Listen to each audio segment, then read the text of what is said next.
ډېرو محترمو مسلمانانو نن یو بهترینه پاورفل وظیفه صرف سل پیرې دا وظیفه کوه، ټول غمونه به دې الله تعالی ختم کړي.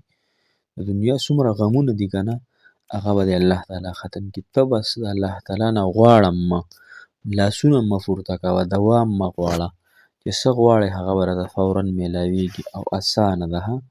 موږ اسان وظایف ګورو چې اسان هم وي، وخت هم پرې لږ لګي او کار هم ډېر ژر کوي. نو محترمو دا داسې وظیفه ده چې اسان هم ده او سل پیرې ده او ټول عمر انشاءالله بېغمه ګرځه. ازموده شوې ده الحمدلله. ډېرو زیاتو علماو هم ذکر کړي الحمدلله.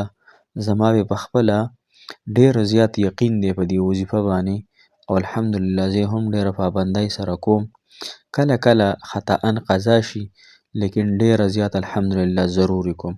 نو محترمو تاسو له به هم الله تعالی دنیا هم خپله راولي. دنیا به تاسو پسې منډې وهي، دنیا به تاسو پسې ذلیله راځي، تاسو ته به الله تعالی لاس په نامه باندې ودروي.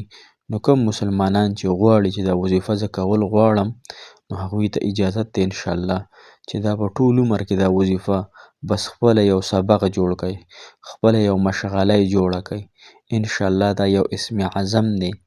دا زما د هغې رب کریم، رب رحیم، رب غفور الرحیم د هغه نوم مبارک دی محترمو.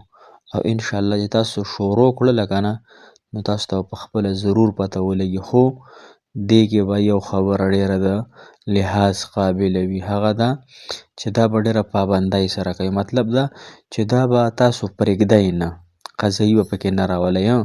خطأً یا څه د عذر په بنا باندې یو ورځ دنه پاتې شوه، بله ورځ دنه پاتې شوه، خیر دی، هېڅ خبره نشته دی. خو به هر حال کوشش به کوئ چې پرېږدئ به یې نه، چې پرېښودل هم نه انشاءالله ټول خلک په تا پسې راځي، ټوله دنیا به تا ته لاس په نامه باندې ولاړې. د دنیا هر خواهش، د دنیا هر ضرورت په دې الله جل شانه د خپلو غیبو خزانو نه پوره کوي. محترم مسلمانانو راځئ دا وظیفه را سره واورئ په ایمان او په یقین سره، په اخلاص سره، په مینې او په شوق سره. دا وظیفه انشاءالله تاسو سل وارې روزانه شروع کړئ. السلام علیکم ورحمة الله وبرکاته. ډېر معزز محترم او قابل قدر مسلمانان رونو خویندو، تاسو به روغ جوړ یې، په صحت به یې الله جل شانه هم دغه رنګې په صحت روغ ساته. الله جل شانه مو حاجتونه پوره کړه، الله تعالی مو د بیمارانو له صحت کامله عاجله ورکړه. په څه چې خوشحالیږئ الله جل شانه هم په هغې خوشحاله کړه، په څه چې خفه کیږئ الله تعالی دې زمونږه ستاسو ټولو ته هغه فرده وکړي. محترم مسلمانانو الله تعالی دې مو تاسو له عافیت راکړي او الله تعالی دې مو تاسو له یعنی عمر دراز راکړي سره د عافیت او سره د الله تعالی د بندګۍ او د رضا دپاره. محترمو دا زندگی دا د الله تعالی امانت دی او کله هم چې دا امانت ما تاسو ته الله تعالی راکړی، نو دا یې د یو مقصد دپاره راکړی دی. خو نن چونکې موږ نه خپل مقصد ایر شوی دی، الله تعالی دې موږ ته خپل مقصد را په یاد کړي. زموږ د زندګۍ مقصد هغه د خاورو ډیری دی چې هغې لاندې او بیا پته نشته ما تاسو څومره زندګي تیروو. نو لحاظ زما ستاسو د زندګۍ مقصد د آخرت دی. الله تعالی موږ آخرت له پیدا کړي، انشاءالله هلته به ټول خواهشات الله جل شانه زما ستاسو پوره کوي. خو دې لږه زندګۍ کې خپل الله جل شانه سره به تعلق وکړو، نو چې کله الله جل شانه سره زما ستاسو تعلق وي، نو مخکې سفرونه به راته هم اسان وي. او که چېرې زما ستاسو زندګي د غفلت وي، زما ستاسو زندګي بیکاره وي، زما ستاسو د زندګۍ نه د سحر پته شته نه د ماښام پته شته، داسې زندګي تېرېږي محترمه بیا ډېره د نقصان خبره ده، ډېره د خسارې خبره ده. او خپله زندګۍ کې چینجنګ راولئ، خپله زندګۍ کې تبدیلي راولئ، تبدیلي د دین په لحاظ سره راوستلی کړئ.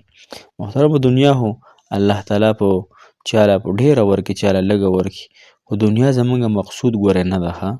دنیا زموږ مقصود نه ده، زموږ مقصود د الله تعالی بندگی ده، الله تعالی راضي کول دي، د الله تعالی سره خپل تعلق او ربط ساتل دي.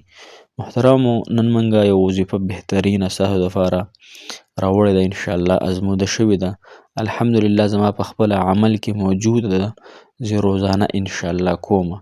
او ان شاء الله ضرور به مخکې هم کوم. تاسو ته هم ان شاء الله درخواست ادا کوئ.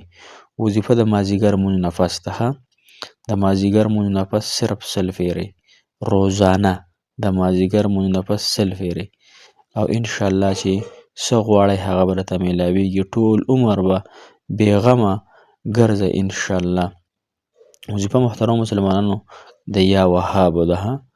تفصیل یې پکې ځکه وکړو اکثر خلک وایي چې یاره خو موږ کې عمل نشته دی اصل کې. موږ وظایف واورو، یو ورځ یې وکړو، 2 ورځې یې وکړو، 3 ورځې یې وکړو، بیا رانه پاتې شي، بیا بله شروع کړو او وکړو.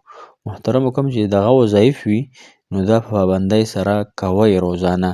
نو دا هم د یو داسې وظیفه ده چې الله تعالی به ورسره زمونږ ان شاء الله تمام مشکلات ختموي او د دنیا به الله تعالی مو تاسو ته ذلیله راولي په هر اعتبار سره. الله تعالی زما او ستاسو مدد فرمایي دې وظیفې سره. نو دا د مازدیګر مونځ نه پس 100 پیرې پابندۍ سره ان شاء الله شروع کړئ او داسې پابندۍ سره شروع کړئ چې ان شاء الله ووایئ چې ان شاء الله دا به زه نه قضا کوم. چېرته خطأ فاتې شي خیر دی خو ویې قضا کوم بیا نه ان شاء الله. په دې باندې به زه همیشوالی کوم. نو تاسو به هم همیشوالی وکئ ان شاء الله. الله تعالی به مو حامی و ناصر مددګار شي.